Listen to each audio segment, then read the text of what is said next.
Bueno, te voy presentando, Bueno, Walter, así vamos charlando hasta que se conecte el doctor, ¿te perfecto. parece? Bueno, gracias por participar. Él es Walter Silvero Morales, es técnico del Enargas, de la Gerencia de Distribución y Gas Natural Vehicular. Bueno, nos venís bárbaro para, si bien sos muy técnico en el tema, poder bajar un poco la realidad y a las preguntas más sencillas de lo que no estamos muy interiorizados en lo que es el monóxido de carbono. No sé si querés empezar a contarnos un poco. Sí, bueno, me gustaría también que el doctor esté, así después no tenemos que repetir dos veces las cosas, pero, por ejemplo, algo con lo que podemos empezar es, por ejemplo, la función que hace la distribuidora con respecto al gas natural y la diferencia que tiene con el monóxido de carbono. O sea que el Dale, me monóxido de parece carbono bien. es un gas y el gas natural, que viene a través de la distribuidora, tiene una diferencia importante porque el gas natural en sí, cuando uno lo capta de un pozo de gas, no tiene olor, ¿sí? La distribuidora lo que hace es agregar justamente un odorante. El odorante ese que nosotros conocemos como olor a gas, en realidad ese se lo agrega a propósito, para que nosotros conozcamos ese olor, lo reconozcamos como que si fuera del gas propio, y no lo es así. Entonces, lo que hace también ese mercaptán, ¿sí? Mercaptano, es irritar las mucosas también. Entonces, de acuerdo a la concentración que haya, que uno siente, ya sea en vía pública o dentro de un ambiente, en una casa, es automáticamente reconocer, ya lo tenemos como incorporado, ¿sí? Nunca se ha cambiado. Eso es lo más importante. Y el monóxido de carbono es luego de que nosotros utilizamos, en el caso del gas natural, el gas natural, o también el monóxido puede ser por cualquier producto de la combustión, o sea que no hace falta de que sea el gas natural, puede ser también, por ejemplo, papeles, leña, carbón, ¿sí? Telas, plásticos. Por ejemplo, los plásticos emiten otros humos y gases que todos son tóxicos también. Los motores a combustión, ¿sí? El humo del el cigarrillo en sí, la coloración, justamente es lo que nos va a ir indicando la posible emanación de monóxido, ¿sí? Eso es. Pero todos esos combustibles pueden generar monóxido. En este caso nosotros estamos hablando del gas natural, pero el monóxido de carbono en sí, como agente que intoxica a las personas, puede ser de cualquiera de estos combustibles. El gas de garrafa, que es el gas licuado, o sea, cualquiera. O sea, como he nombrado los motores a combustión, no importa que sean a nafta, o sean diésel, o sea justamente modificado para que funcione con gas. Bien. Está buena la diferenciación que haces porque uno a lo mejor siempre lo asocia con el gas natural y de pronto vamos a vacacionar a una cabaña que no tiene gas natural, pero estamos también propensos a tener estos accidentes o esta inhalación. Sí, obviamente, en los incendios, obviamente, hay un montón de lugares donde haya una combustión, donde se pueda producir fuego, es justamente ahí se puede producir monóxido de carbono. Depende, obviamente, la cantidad y la concentración es lo que va a ir variando y lo que cada persona estuvo expuesto, ¿no? Eso es la peligrosidad más importante. Bien, y por eso considerás que se lo considera un enemigo silencioso.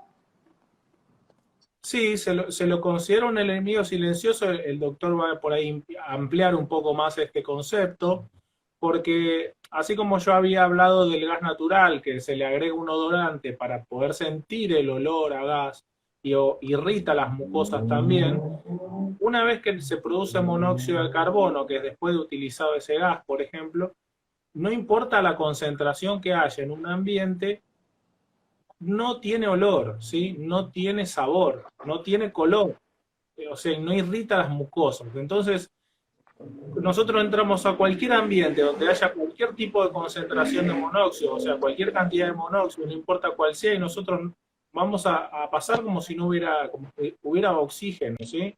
Entonces, en realidad uno se está intoxicando, en ese momento no puede percibirlo, por eso se le dice el asesino silencioso. Y además, que eso lo va a explicar mejor el médico, se confunde la sintomatología, o sea que te empieza a doler la cabeza o el estómago. Entonces uno, ¿qué cree? Que no es monóxido, que es otra cosa. Entonces por ahí empieza a doler la cabeza, piensa que, no sé, una comida le cayó mal, toma una pastilla pero para otra cosa. Entonces eso lo vuelve peligroso. Entonces por ahí en invierno tiene todas las ventanas cerradas, prende la cocina o el horno y empieza a sentir dolor de cabeza, que empiecen a sospechar. Nosotros igual siempre damos recomendaciones para todo el año, ya que, por ejemplo, calentar agua se calienta todo el año a través de termotanques o calefones, y también se utiliza todo el año en las cocinas, el horno, se cocina todos los días, se usa el horno todos los días. Lo que pasa es que va variando justamente en invierno porque se utiliza calefacción. Ahí es a donde hay una demanda de gas un poco más grande. Bien, uy, ahí justo se está uniendo el doctor Aldo Zaraco, ¿qué tal? Sí, Bienvenido. estoy bien. Él es el presidente de la Asociación Toxicológica Argentina. Y bueno, que qué estábamos bueno. con Walter, nos estaba un poco introduciendo a qué era el monóxido, la combustión, la diferencia con el gas natural. Lo estaba escuchando, lo estaba escuchando. Bueno. Había problemas para ingresar, pero escuché desde el comienzo.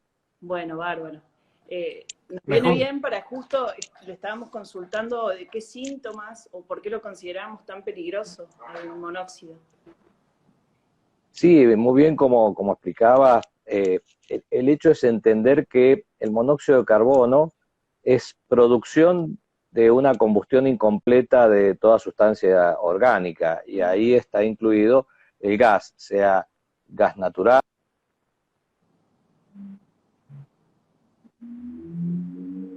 Me parece que lo perdimos al doctor.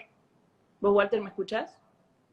Sí, yo te escucho bien, al doctor lo tengo como si se hubiera, como es congelado la imagen. Debe ser un problema de señal. Sale, él nos está como hablaba de cargando. combustión incompleta. No sé si vos, Walter, nos Sí, podés... todavía no habíamos llegado a ese punto, Sí. pero sí, es combustión incompleta. ¿Y a qué se Si llama la la combustión incompleta?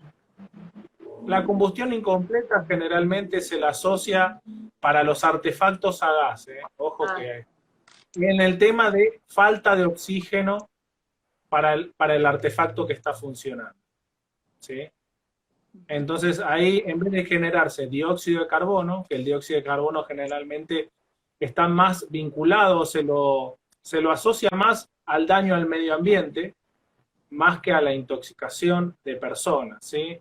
El dióxido de carbono para nosotros es un agente que no nos produce daño comparado al monóxido. Obviamente el monóxido tiene una intoxicación muy violenta.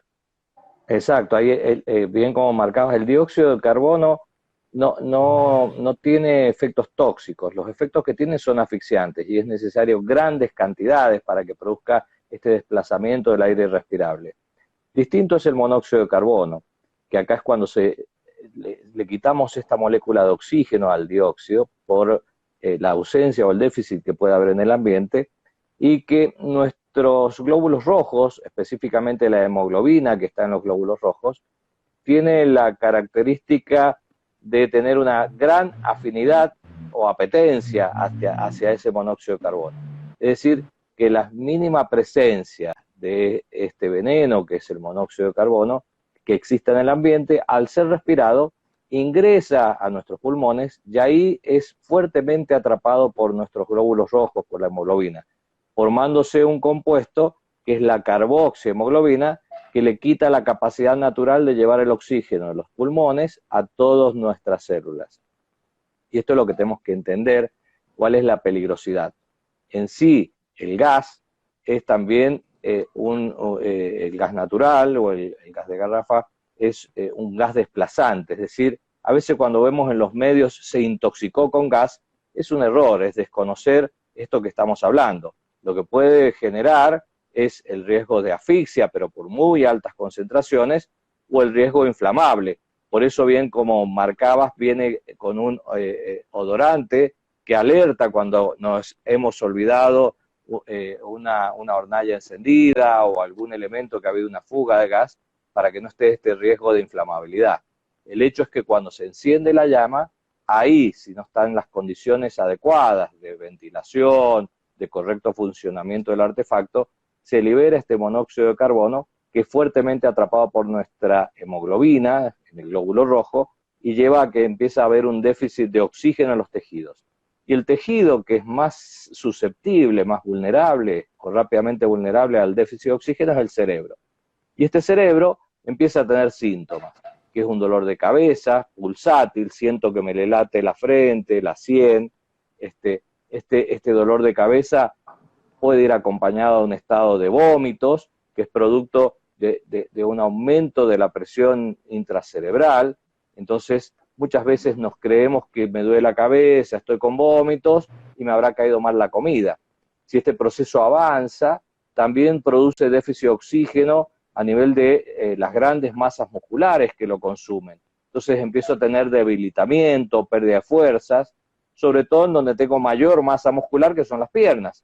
Me quiero levantar y siento las piernas flojas, y si esto sigue avanzando, también se compromete la oxigenación del intestino, en donde este déficit de oxígeno a nivel intestinal se puede traducir en presencia de diarreas. Entonces me siento débil, con dolor de cabeza, vómitos, diarrea, y terminamos echándole la culpa a la comida, o que algo me habrá caído mal, o me estaré engripando, o estoy con algún proceso infeccioso. Y acá es lo que tenemos que alertar, que si estamos en un ambiente cerrado, mal ventilado, hay un altísimo con artefactos que están encendidos y no correctamente instalados, está el riesgo de que haya una acumulación del monóxido de carbono en el ambiente y lo estamos respirando, y esto está produciendo esta sintomatología. Por eso hay que estar muy atentos considero que a esos esto. síntomas los asocio a una inhalación de monóxido por todo esto que usted me comenta. ¿Cuáles son los primeros auxilios? ¿Qué es lo primero que tendría que hacer si estoy consciente de eso? Lo primero que tengo que hacer, que a veces puede ser que llego a mi casa y encuentro a los familiares que están lentos, como dormidos, que se quejan con dolor de cabeza o han estado con vómitos, que a lo mejor no se han levantado porque uno a la mañana temprano sale a trabajar, y esto generalmente se da los fines de semana largos, situaciones, cuando hay actividad normal en la casa, el hecho de entrar, salir y hacer las actividades permite ventilar sin darnos cuenta del ambiente.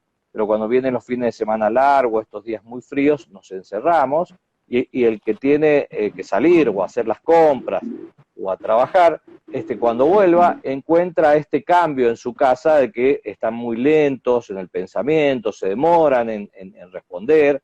Lo que tengo que hacer inmediatamente es abrir todas las puertas y ventanas, cerrar los artefactos que están encendidos, que esto es lo fundamental, porque va a permitir de que ingrese aire puro del exterior, salga el acúmulo de monóxido de carbono que hay en el ambiente, y esto va a permitir que la sangre se empiece a lavar. Respirando aire ambiente necesita al menos entre 3 a 5 horas de aire ambiente para que la sangre se limpie de este monóxido de carbono. Si yo procuro oxígeno, este tiempo se achica a 80, 90 minutos. Por eso es importante que si hay alguien que está con muchos síntomas, dolor de cabeza, vómitos, debilidad, es importante llamar al sistema de emergencia, al 911, para que me traiga el antídoto, que es el oxígeno, porque esto ayuda a recuperar mucho más rápidamente a aquellos que están siendo intoxicados por el monóxido. Y, doctor, ¿hay algunas personas más propensas a esta intoxicación o no depende de la capacidad o de la salud de cada persona, sino del ambiente solamente? Sí, eso es muy importante, que por ahí hay elementos que uno advierte y alerta. El riesgo de intoxicación está en relación directa al tiempo que estoy expuesto y a la concentración. Cuando hay bajas concentraciones de monóxido necesito más tiempo para estar expuesto. O cuando hay altas concentraciones, en menor tiempo me puedo intoxicar. Ahora, también se relaciona esto con el metabolismo que tiene cada organismo. Cuando el metabolismo es más acelerado, es decir, que tiene un mayor requerimiento de oxígeno, se intoxica más rápidamente. Por eso, por ahí habrán visto en las películas y demás, estos del canario en las minas, que lo ponen como un centinela, porque se intoxica más rápidamente. Los canarios, estas aves, tienen un metabolismo mucho más acelerado, y esto hace que se intoxiquen, y su menor tamaño hace que se intoxiquen más rápidamente. Entonces, cuando notan un cambio en este ave, es una alerta que tenemos que tener. En nuestras casas, por ahí también vemos que tienen metabolismo mucho más elevado y se intoxican más rápidamente las mascotas. Nuestro perro es muy vulnerable al monóxido de carbono. A veces uno pregunta cuando viene alguna persona intoxicada grave si tienen mascotas y si la mascota estaba bien o la encontraron con pérdida de conocimiento, fallecida. Eso nos da signos de alerta. Son elementos para ver, o si tienen canarios o un ave en la casa, son elementos indirectos. Y los otros, los que son más vulnerables a nivel humano, son los niños, por su menor peso y su metabolismo más acelerado. Son los que primero empiezan a tener síntomas, donde están con vómitos, se quedan durmiendo, no los puedo despertar, entonces tienen mayor riesgo. Y los otros que también tienen alto riesgo es durante el embarazo, en donde el feto que está en el vientre materno es muy, muy vulnerable al monóxido de carbono. Por eso siempre toda persona gestante que está expuesta a un ambiente de monóxido de carbono debe ser internada para hacer un control estricto de ese embarazo. Y los otros que se pueden ver afectados, que es el otro extremo de la vida, son los pacientes adultos mayores. Acá no porque tienen un metabolismo más alto, sino porque tienen patologías previas. Puede ser que ya tengan, producto de su edad, alguna alteración o isquemia de miocardio o alguna alteración a nivel cerebral. Entonces, si yo bajo los niveles de oxígeno en sangre, tienen mayor riesgo de tener alguna arritmia o un infarto de miocardio o alguna isquemia a nivel cerebral. Entonces, los dos extremos de la vida son los más vulnerables, donde más cuidados tenemos que tener y estar muy atentos a que rápidamente tienen que ser sacados de ese ambiente contaminado, previa ventilación correcta, y procurar oxígeno lo antes posible llamando al 911. Bien. Y volviendo un poco a Walter y a la prevención en sí, mencionabas hace un rato el tema de los artefactos y los gasodomésticos. ¿Hay alguno que sea más peligroso? ¿Hay algo visible que a mí me lleve a darme cuenta que algo no está andando mal con anterioridad a esta intoxicación, digamos? Bueno, el tema de los artefactos es un poco amplio, pero vamos a diferenciar así rápidamente para el usuario lo que es un artefacto de cámara abierta, ¿sí? Con respecto a la diferencia de lo que se conoce como tiro balanceado, ¿sí? Nosotros le decimos cámara estanca, ¿sí? Un artefacto de cámara abierta toma oxígeno del que nosotros estamos respirando para realizar la combustión. Entonces se va a dar esa competencia que está diciendo el doctor, del oxígeno entre el artefacto y nosotros que estamos respirando. Y esto se da, por ejemplo, en las hornallas de la NAFED, la cocina, el horno, ¿sí? Si, por ejemplo, el artefacto tiene piloto, ya está tomando oxígeno del ambiente, ya sea calefactor, el termotanque o el calefón, ¿sí? Todos esos artefactos son de cámara abierta, toman oxígeno del que nosotros estamos respirando y deben tener un control para que esa buena combustión sea correcta. Y después están también los tiros balanceados, que los hay calefones, ¿sí?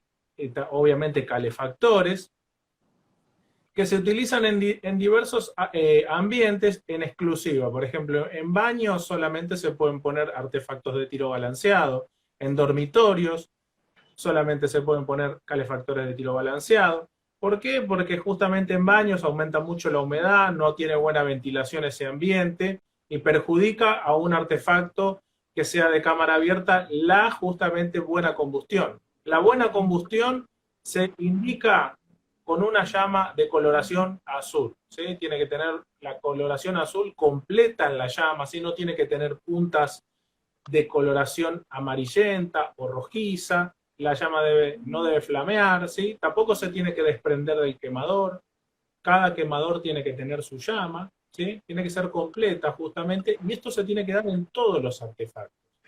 En los de tiro balanceado también tiene que ser azul la llama. No quiere decir que uno pone un tiro balanceado como artefacto para calefaccionar y se olvida. Justamente lo que no hay que hacer es olvidarse que estos artefactos necesitan un mantenimiento. Y eso justamente es donde hay que hacer hincapié. Y eso es lo que te había dicho al principio, de que no hacía falta de que sea invierno o empiece una época de frío para acordarse de que tengo que encender el calefactor. ¿Sí? Eso es lo más importante. ¿Cuánto te parece un periodo razonable como para revisar los artefactos y ver si todo funciona bien? Generalmente una revisión anual antes de que empiece la época invernal, porque generalmente lo que pasa también es que llega una época invernal y todo el mundo se acuerda de que tiene que revisar los artefactos.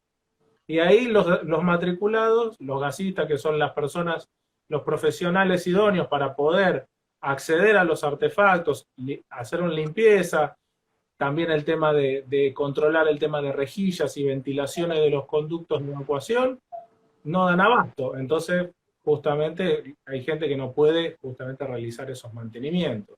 Pero sí es muy importante, los artefactos a gas no son eternos. Eso hay que tenerlo muy en claro, no hay que olvidarse, pongo esta cocina, listo, ya está, es buena, nunca más la reviso. Las cocinas también hay que revisarlas. Acuérdense que se le pueden volcar líquidos, manejan alimentos que pueden taponar el artefacto, se meten dentro del artefacto, en el horno también pasa lo mismo, hay grasa manejándose, puede cambiar justamente técnicamente lo que se llama es la relación de combustión, que es este gas-aire, ¿sí? Gas-oxígeno, y empieza a generar monóxido. Bien. Está bien lo que mencionabas de los matriculados, porque muchas veces uno, con tal de tener la calefacción o los días de frío, a lo mejor busca a alguien de la familia que se dé maña o algo e interviene en los artefactos, que tiene que ser por alguien profesional, ¿no? Y que sepa... Sí, obviamente. La gente que tengo un conocido que sabe son justamente donde empiezan los problemas. Ese tipo de frases. Uh-huh. Y hay mucho, y después se ven problemas en las instalaciones de que han intervenido personas de que no son matriculadas y intervienen sobre los artefactos o sobre las ventilaciones y justamente empiezan los problemas, puede haber accidentes y, como dijo el doctor, pueden ser graves, afectar a la familia completa. Sí, y dentro también del hogar uno hace una mea culpa también de darle la importancia a la ventilación, a las rejillas, a no usar la cocina para otros fines que no sea cocinar. En muchos departamentos se usan de calefacción, por ejemplo. El modo de uso, yo voy a decir algo que es muy, muy trivial, pero que causa risa a veces en algunas conferencias, que la cocina es para cocinar y los calefactores para calefaccionar. Es algo para utilizar el artefacto para lo que fue diseñado. Pasa siempre de que se empieza a utilizar las cosas al revés. Se utiliza la cocina para calefaccionar y los calefactores, por ejemplo, para secar prendas, le apoyan una pava encima. Empiezan esos mal usos que terminan afectando a los artefactos y los hacen funcionar de manera que no, para lo que no fueron diseñados. Por ejemplo, el horno no está diseñado para que funcione con la tapa abierta, está diseñado para funcionar con la tapa cerrada. La hornalla está diseñada para que se le apoye una olla encima, ¿sí? De la rejilla donde se apoyan justamente estos elementos. Entonces, cuando uno lo utiliza de forma en la que no fue diseñado, empieza justamente esta relación entre el gas y oxígeno, empieza a cambiar y se empieza a producir monóxido. Exacto, cuando ponen, bien decías, en una estufa a un calefactor, algo para calentar agua, que ahí tenemos el riesgo de quemaduras graves, porque no están diseñadas ni tienen el soporte como las hornallas en una cocina, y eso queda en forma muy inestable, que produce a veces en niños, sobre todo, quemaduras por agua caliente muy, muy graves, y que es el hecho de no utilizar estos artefactos para lo que han sido diseñados, ¿no? ¿Tanto el ente o la asociación cuentan con alguna estadística o algún dato que puedan aportarnos como para que podamos tomar conciencia de qué estamos hablando, de cuántos accidentes hay en el año, registrados o no? De parte del área de salud por ahí es muy difícil porque se levantan estadísticas tanto del área policial, desde el área del Ministerio Público Fiscal cuando son muertes y por atenciones agudas. Sí se estiman que aproximadamente más de 200 intoxicaciones graves al año tenemos, y acá lamentablemente este número varía de acuerdo a lo crudo que sea el invierno. Cuando hemos tenido inviernos que no son tan fríos, disminuyen la cantidad de casos de intoxicación. Es decir, que esto es lamentable porque todos los años insistimos sobre el peligro de la exposición al monóxido de carbono y caemos siempre en este grave problema. Y acá es donde tenemos que entender y generar conciencia de que los artefactos tienen que ser adecuadamente controlados, como bien marcabas. Habíamos dicho que por más que funcione correcto, sobre todo en los compartimentos estancos, estos tiros balanceados, generan dióxido de carbono y agua. Esta agua es la que va a producir la oxidación del gabinete o de las chimeneas, por eso tienen que ser controlados, el vidrio superior, que si no a veces tenemos confiado de que es un tiro balanceado y con eso estoy tranquilo, pero si yo no hice este chequeo que recién recomendaba, tenemos que tener en cuenta que puede estar liberando estos gases al interior de la habitación. Entonces es muy importante tenerlo en cuenta. Y otro cuidado fundamental es a la noche, por más que sea una noche muy fría, o vivamos en zonas donde hace muy bajas temperaturas, nos abrigamos más, pondremos más frazadas en la cama, pero apaguemos estos artefactos que no estén encendidos a la noche para minimizar el riesgo, porque cuando nos dormimos, nuestros sistemas de alerta decaen y puede ser que comencemos una noche y no despertemos producto de esta intoxicación, que si tenemos suerte podemos llegar a despertar en un hospital. Entonces, a la noche revisemos todos los artefactos, que todas las llaves estén bien cerradas, apaguemos las estufas, y que es fundamental. Y sobre todo, en el día, mantener la ventilación. Mantener esta ventana abierta a la vida para que permita que entre aire puro del exterior, que enriquece en oxígeno para que esta combustión siga siendo buena y permita que salga el monóxido de carbono hacia el exterior, bajando las concentraciones ambientales. Sí, nosotros estadísticamente tenemos que la principal causa de muerte están relacionadas con los calefones instantáneos o estas calderitas del sistema de calefacción o circulación interna. Estas calderitas se comportan similar a un calefón instantáneo y vemos que habitualmente estos eventos suceden cuando estos artefactos están mal instalados. En un baño, donde está cerrado, en donde no entra suficiente aire, la humedad, como bien planteabas, vemos que produce estos eventos tan graves mientras se están bañando. Más cuando han habido 2 o 3 personas que van entrando, saliendo, y esto va haciendo que se acumule el monóxido en ese ambiente. Y los otros son estas calderas cuando a veces también no están colocadas por expertos, por personal matriculado, y a veces se colocan en la cocina o en espacios donde al estar encendida mucho tiempo, sobre todo las noches frías, creyendo que es tranquilo y seguro este sistema de calefacción cerrado, pero esta caldera está encendida, liberando grandes cantidades de monóxido, por eso tienen que estar en ambientes que estén separados por una puerta, que ese ambiente esté aparte bien ventilado, abrir si es posible una ventana, para que nos proteja al resto de la familia que está en la otra parte del hogar donde no están llegando esta contaminación. Bien, Walter hace un rato mencionaba el color de la llama. A veces uno asocia también el hollín o algo, normaliza el color negro al lado de las estufas como que está todo bien. ¿Eso es un indicador de algo o simplemente es algo normal del uso de los artefactos? Sí. La llama sí, es la indicadora de que el artefacto está funcionando correctamente, ¿sí? Obviamente que eso es un indicador para un nivel de usuario, ¿sí?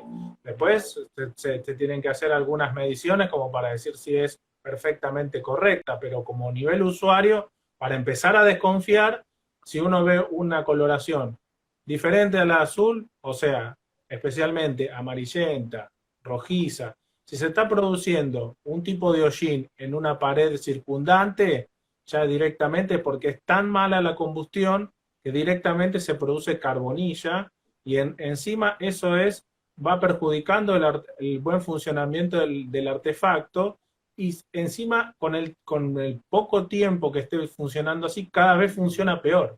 Entonces cada vez emite más. Entonces cada vez es más peligroso y cada vez es como un efecto como de avalancha, ¿sí? O sea, cada vez es más peligroso, más rápido. Entonces eso es muy importante tenerlo en cuenta. Si uno ve tiznado de negro, la circunstancia de los artefactos a gas instalados. Bien.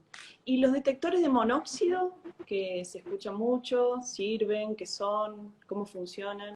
Sí, nosotros de acuerdo a la normativa, para cada uno de los tipos de artefactos, la normativa está dentro de la página de Enargas de forma gratuita, dentro de la de la página de Enargas, uno puede buscar, está para descargar en forma gratis, en la parte de normativa de instalaciones internas, es el grupo 2, aparece justamente el tema de las rejillas, ¿sí? Yo voy a hacer hincapié sobre esto, obviamente que la parte de detectores también es muy importante, pero los detectores no están siendo obligatorios para poner en las instalaciones. ¿Por qué no es obligatorio? Y esto es importante porque mucha gente dice, ¿por qué no es obligatorio? Porque es un artefacto eléctrico electrónico, ¿sí? Que tiene una batería, que hay que tener que tiene que hacer su mantenimiento también. Entonces por ahí la gente lo pone y se olvida de qué, de mantener el artefacto ese. Y justamente también tiene un sensor donde también con el tiempo se puede justamente averiar, ¿sí? Lo puede golpear, o justamente después de un par de años también se necesita revisión. En cambio, en la normativa está muy explícito el tema del uso de las rejillas de ventilación para los artefactos de cámara abierta, que son dos, una por debajo de unos 30 centímetros y la superior por encima del 1,80 m, ¿sí? Que tienen que tener libre circulación, no puede tener un cuadro adelante, no hay que taparlo con papel, no hay que ponerle una cortina, ni un sillón o una heladera, porque ha pasado que la rejilla por ahí está instalada o está tapada, o es del diámetro insuficiente y no aporta el suficiente oxígeno, o la superior no es tan grande y no puede evacuar el suficiente monóxido. Y también tienen que tener justamente revisión, porque por ahí del lado de adentro uno lo ve y no está tapado, y del lado exterior está tapado. Y lo mismo pasa con los conductos, por ejemplo, de un termotanque, de un calefón. Se producen nidos de pájaros, ¿sí?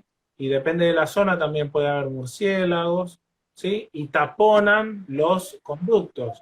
Un lugar caliente, que justamente está en constantemente contacto con el exterior, puede haber obturaciones, también puede haber materiales de construcción de una obra, o por ejemplo, se tapona el sombrero porque alguien pisa o apoya algo encima.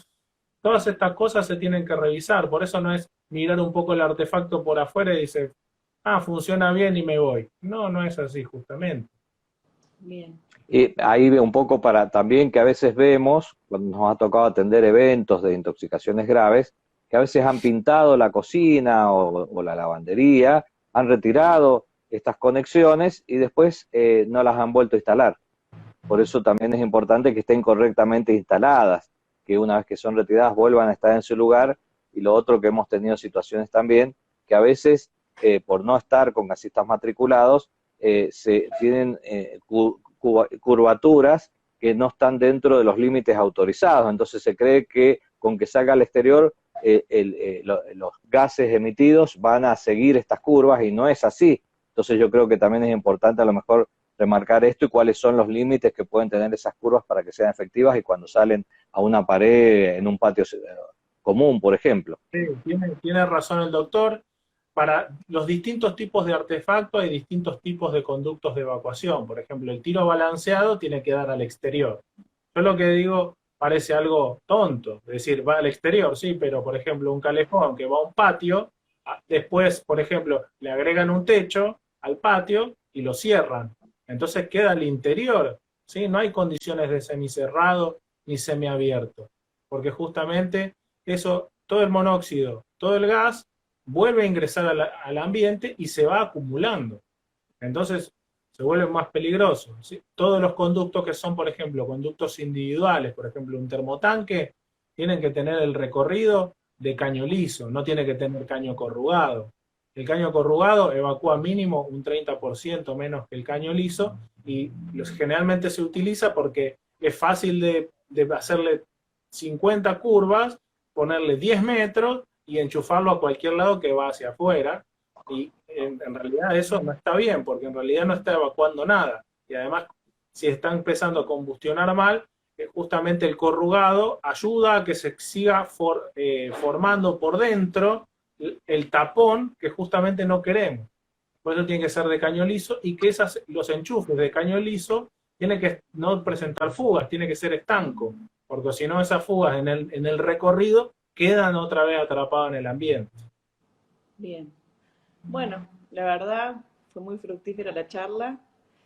No sé si, como para dar un resumen de todo lo que estuvimos viendo, me parece que como consejo para prevenir, mencionamos lo de revisar los artefactos por lo menos una vez al año y antes de que haga frío, verificar las instalaciones, que sean gasistas matriculados, prestar atención a los síntomas si vemos que en la casa todos comparten síntomas como mencionaba el doctor. No sé si quieren agregar algo que me estoy olvidando en este momento. Sí, es fundamental tener en cuenta que estamos próximos ya a empezar con los primeros fríos intensos, que cualquier síntoma que aparezca de dolor de cabeza, vómitos, diarrea, torpeza en los movimientos o pensamientos más lentos, nos tiene que hacer pensar primero en monóxido de carbono y descartarlo. Después veamos si es otro origen, pero lo primero a descartar es monóxido de carbono.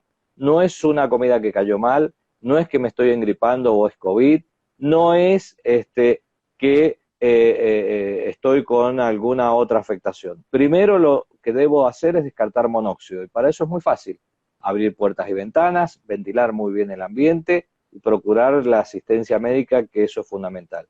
Y sobre todo estar muy atentos estos fines de semana largos, donde se junta o un viernes, sábado y domingo, o un sábado, domingo y lunes, en donde nos encerramos en la casa, hace frío, salimos menos, no hay tanto movimiento porque no se van a hacer las compras, trabajar y ir a la escuela y demás. Entonces nos cerramos en esta trampa mortal que se transforma en nuestro hogar, donde está todo encendido. Como hace mucho frío, por ahí mal usamos los artefactos, utilizando las hornallas o el horno para un fin que no están diseñados, que es la calefacción, y ahí tenemos problemas. Entonces, como rutina, cuando están estas situaciones de fin de semana, abramos la ventana, abramos la puerta, aunque sea por un rato, para permitir en el transcurso del día estas ventilaciones que son tan importantes para que se renueve la presencia de aire que sea puro, rico en oxígeno, y permita la salida del monóxido de carbono, y